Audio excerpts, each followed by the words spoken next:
Hola, buenos días. Bienvenidos a esta clase número 1. En esta clase vamos a revisar qué es el método científico y cómo podemos aplicarlo para el desarrollo de una teoría. A continuación les voy a mostrar los contenidos que vamos a ver en la clase de hoy, que brevemente es la introducción al método científico, cuáles son sus etapas.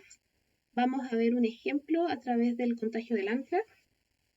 Y vamos a ver cómo el método científico permite el desarrollo del conocimiento y también vamos a hablar sobre dos conceptos muy importantes que son la reproducibilidad y la refutabilidad. El método científico ha caracterizado a las ciencias naturales desde el siglo XVII y consiste en la observación sistemática, la medición y experimentación y la formulación, análisis y modificación de la hipótesis. El método científico nació en el siglo XVII, en el cual existieron científicos muy importantes como Galileo, Newton y Descartes. Ellos cambiaron un poco la forma de hacer ciencias porque empezaron a hacer experimentación. Sus resultados, sus teorías, sus hipótesis vienen de algo empírico. Por lo tanto, ahí en ese siglo hubo un quiebre en cómo se hacía la ciencia antes y cómo se hace ahora. Y lo que nosotros vamos a ver ahora, obviamente, es el método científico actual, digamos.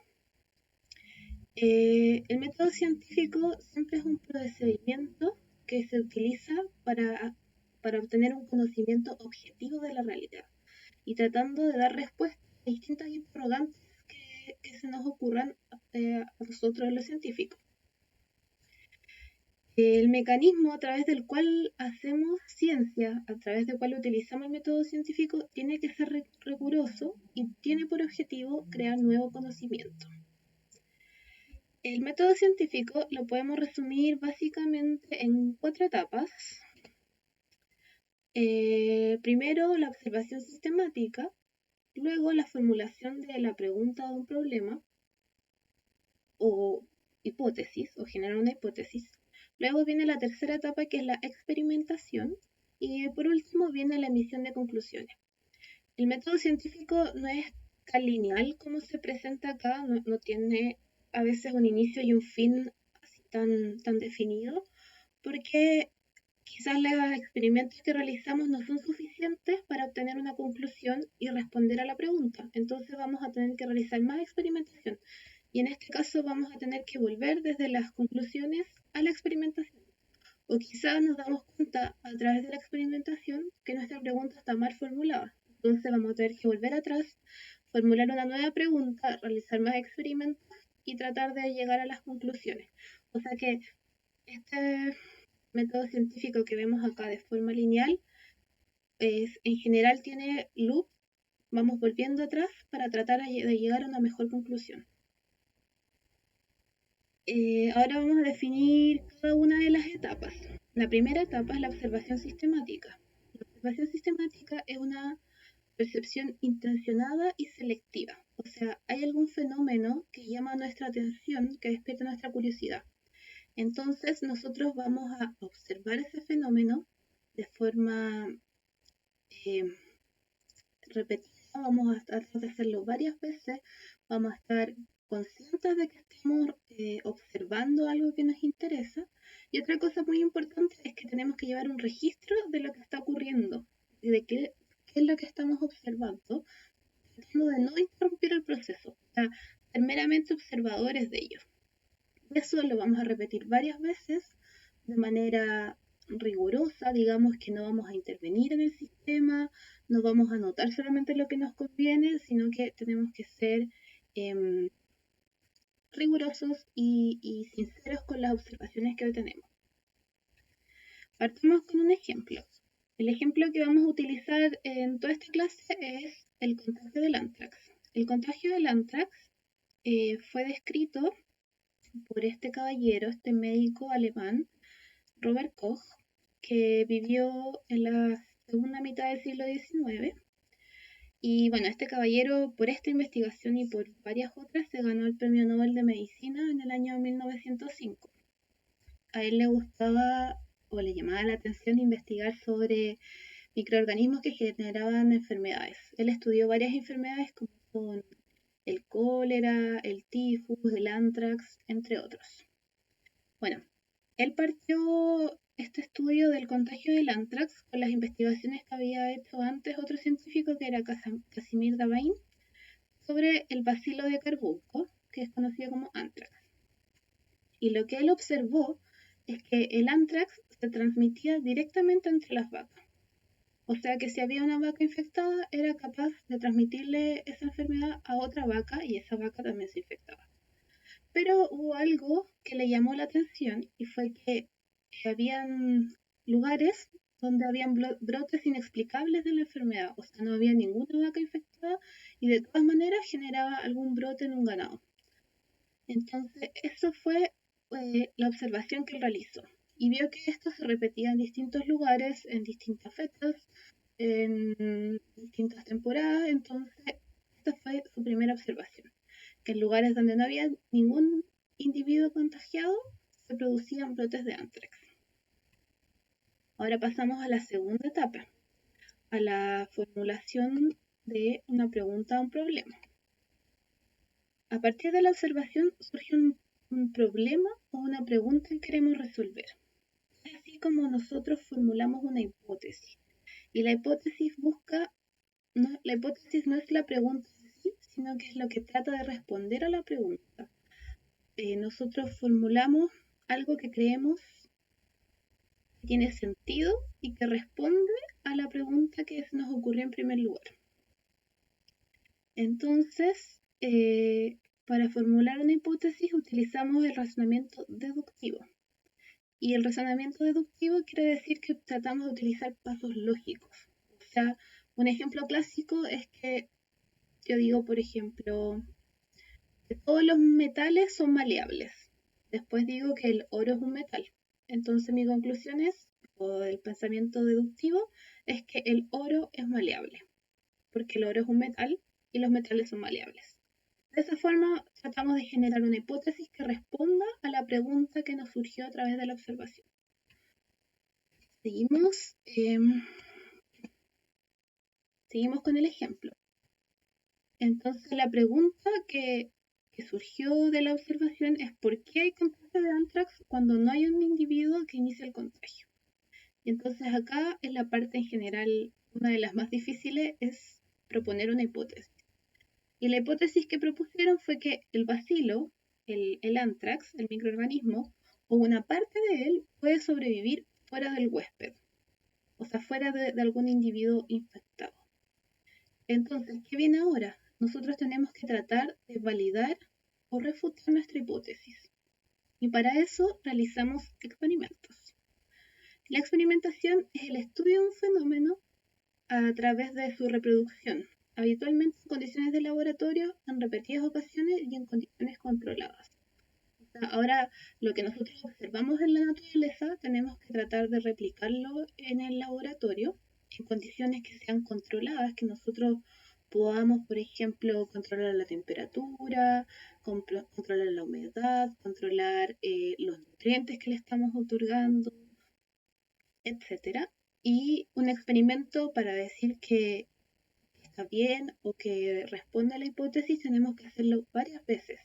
O sea que varias veces nos tiene que dar el mismo resultado y así podemos validar de que el experimento está bien hecho. Y también tenemos que pensar muy bien el experimento porque uno podría diseñar un experimento para que te dé la respuesta que tú estás buscando. Y la idea es al revés. Es tratar de diseñar todos los experimentos posibles que te digan que tu idea no es válida y que todos esos salieron negativos. O sea, yo traté de no validar mi idea, pero ninguno de esos experimentos resultó. Y solamente resultó en el que sí valida mi hipótesis. Entonces, así de esa forma puedo decir que la hipótesis está validada. Yo trato de refutar la hipótesis, hago experimentos que tratan de decirme que estoy equivocado, pero no. Los experimentos no muestran que estoy equivocado. El experimento que diseño para validar la hipótesis lo valida y de esa forma yo puedo decir que el set de experimentos está bien hecho. Entonces, la experimentación se diseña de tal forma que pueda confirmar o refutar la hipótesis propuesta. Veamos qué hizo Koch. Koch desarrolló sus propios métodos, porque esto estamos hablando hace mucho tiempo atrás, para poder purificar el bacilo de las muestras de sangre y hacer cultivo de los bacilos en el laboratorio. O sea, ahora ya aisló la muestra del huésped, la llevó al laboratorio y la cultivó en el laboratorio. Acá les quiero aprovechar de mostrar esta foto que es muy bonita. Una microscopía electrónica donde estos naranjitos son los bacilos. Los bacilos tienen esta forma así alargada. Este es un glóbulo rojo, que no sé si recuerdan algo, pero los glóbulos rojos no pierden el núcleo. Entonces por eso tienen esa forma como cóncava que tienen el centro vacío, porque no tienen núcleo. Bueno, esta es los colores son un poco artificiales, ¿no? No es que la microscopía electrónica se vea así, pero está muy bueno para que ustedes vean cómo se vería un bacilo. Bueno, entonces este caballero Koch fue capaz de aislar los bacilos desde el animal y llevarlos al laboratorio. Y fue capaz de cultivarlos. Y se dio cuenta que los bacilos no eran capaces de sobrevivir fuera del huésped. O sea, no los pudo cultivar bien. Pero se dio cuenta que los bacilos podían crear endoesporas, que son estas cositas que vemos acá, que sí pueden sobrevivir fuera del huésped y que son capaces de provocar la enfermedad. Entonces, a pesar de que al principio su hipótesis estaba parcialmente refutada, porque al tomar el microorganismo desde el animal y llevarlo al laboratorio no lo pudo cultivar, se dio cuenta que estos bacilos generaban las esporas sobrevivían fuera del huésped y luego podían volver a generar la enfermedad. O sea, si yo estas esporas se las pongo a un vacuno, a una vaca que esté sana, va a generar igual la enfermedad. Entonces, sigamos. Y luego de esto, de la etapa de experimentación, yo tengo que generar conclusiones. A veces los experimentos me dan resultados que son muy fáciles de concluir cosas, a veces no es tan fácil de concluir. Entonces, por eso la etapa de emitir conclusiones es importante, porque es hacer un análisis detallado de qué fue lo que nos entregaron los resultados. Y aparte de mi función como científica, o sea, si yo soy Koch y reviso mis resultados y emito una conclusión, tiene que haber alguien más que valide esto. Y esto actualmente se hace en que los científicos, la comunidad científica, escribe artículos científicos que se llaman paper. Los artículos científicos se mandan a revistas especializadas de cada materia, por ejemplo, de microbiología. Entonces yo envío mi artículo donde envío todos los detalles de cómo hice los experimentos, de los resultados que obtuve, de las conclusiones que yo generé a partir de estos resultados y de si responde o no a la hipótesis que yo propuse antes. Este artículo es revisado por otros científicos, expertos también en el área. Esa es la revisión por pares, el peer review. Y si ellos están de acuerdo de que mis procedimientos estuvieron bien, de que el método que yo utilicé, el método científico, cumple con cada una de las etapas, que fue riguroso, es reproducible, porque es importante que alguien más haciendo los mismos experimentos obtenga los mismos resultados, ellos van a poder validar o no mis conclusiones. Y es así como se valida un trabajo científico ahora en la actualidad. Entonces, ¿qué conclusiones llegó Robert Koch? Es que en esta enfermedad hay un microorganismo presente que puede aislarse del huésped y que puede desarrollarse independientemente en cultivo, o sea, a través de las esporas. Y estas esporas pueden producirse introduciendo parte de este cultivo en un organismo sano. Creo que lo dije mal. Entonces, primero tenemos que el microorganismo puede aislarse del huésped, lo llevamos a un cultivo, en el cultivo se generan esporas. Luego, si tomamos parte de este cultivo que tiene las esporas y los ponemos en un animal sano, el animal sano va a generar la enfermedad. Y además, si de ese animal que infectamos nosotros con el cultivo en laboratorio sacamos una muestra, esa muestra de microorganismo debería ser igual al de la original. Y esos son los postulados de Koch. Y esas fueron las conclusiones que él obtuvo de esta investigación, de que el anthrax, además de transmitirse entre animales infectados, o sea, si un animal infectado puede contagiar a otro animal que está al lado suyo, se dieron cuenta que las esporas pueden contagiar también. Y las esporas tienen la capacidad de sobrevivir mucho tiempo fuera de un organismo vivo. Entonces pueden sobrevivir en el suelo, en el pasto, y era así como quedaban tiradas las esporas en el pasto. Llegaban vacas que no tenían ningún, o sea, un rebaño que no tenía ningún contagiado, y las vacas comían este anthrax y se contagiaban. Y empezaban a contagiar a las otras vacas de su rebaño. Y así como tema anecdótico, seguro que a ustedes les suena el anthrax como un arma biológica. Y esto se utilizó, no me acuerdo muy bien en qué año fue en el 2000 y algo, como se trató de utilizar como arma biológica y por el mismo principio, porque las esporas son capaces de sobrevivir sin ningún nutriente. Entonces aislaron esporas y las ponían en sobres, en cartas, enviaban las cartas. Para abrir las cartas, las esporas salían digamos, se suspendían en el aire y eran capaces de entrar a las vías respiratorias y podían contagiar a un humano. De esto, bueno, se los dejo ahí como datos freaks si lo quieren estudiar. Hay harta información en internet y quizás podemos discutirlo a posterior. Vamos entonces. El método científico contiene estas 4 etapas que les conté: la observación, la formulación de una pregunta, la experimentación y las conclusiones. Entonces, a través del método científico, nosotros generamos conocimiento nuevo. Y este conocimiento nuevo, a través de, o sea, uniendo varios conocimientos nuevos que se producen, podemos desarrollar una teoría. Y luego de una teoría podemos llegar hasta una ley natural. Es muy importante que ustedes sepan que las teorías y las leyes, aunque ya sea aceptada como una ley natural, por ejemplo, la ley de la gravitación, siempre se pueden refutar. Siempre puede llegar un nuevo experimento que diga lo contrario a una ley que yo creo como cierta. Entonces, por eso es muy importante la etapa de la refutabilidad. Siempre se puede decir que algo no es cierto, siempre podemos volver atrás.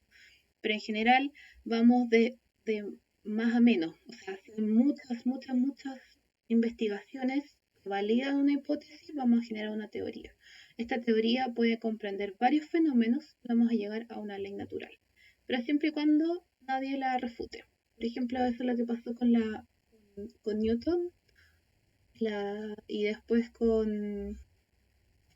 perdón, con Einstein, con la relatividad de Einstein, ¿cierto? Bueno, también se lo dejo ahí para que lo estudien si les interesa. Entonces, lo último que tenemos que ver es que para que el método científico funcione existen 2 pilares fundamentales. Uno es la reproducibilidad, que es la capacidad de poder repetir los experimentos.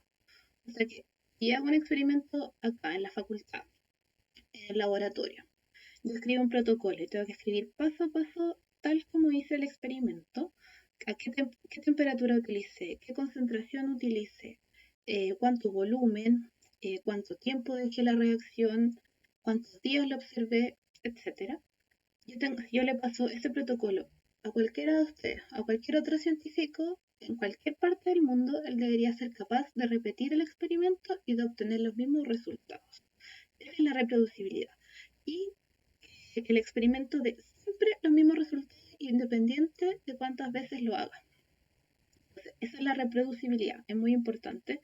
Y lo otro es la refutabilidad, que es un poco lo que les explicaba en la diapositiva anterior, es que toda hipótesis o afirmación científica puede ser refutada. O sea, siempre es válido hasta que alguien diga lo contrario, hasta que alguien demuestre que eso no es así. Y hablando en términos más específicos, una hipótesis más que se valida o no se valida, el término correcto es decir una hipótesis es refutada o no es refutada. Porque validarla es difícil porque uno no puede ver todos los ámbitos posibles en que la hipótesis es cierta. Pero sí podemos tratar de buscar varios puntos en que la hipótesis sea refutada. Si yo trato de refutarla y no puedo refutarla, entonces la hipótesis digamos que es no refutada, es válida. Y bueno, eso fue la primera clase. Ojalá la hayan disfrutado un poco y bueno, nos seguimos viendo en otras clases. Gracias.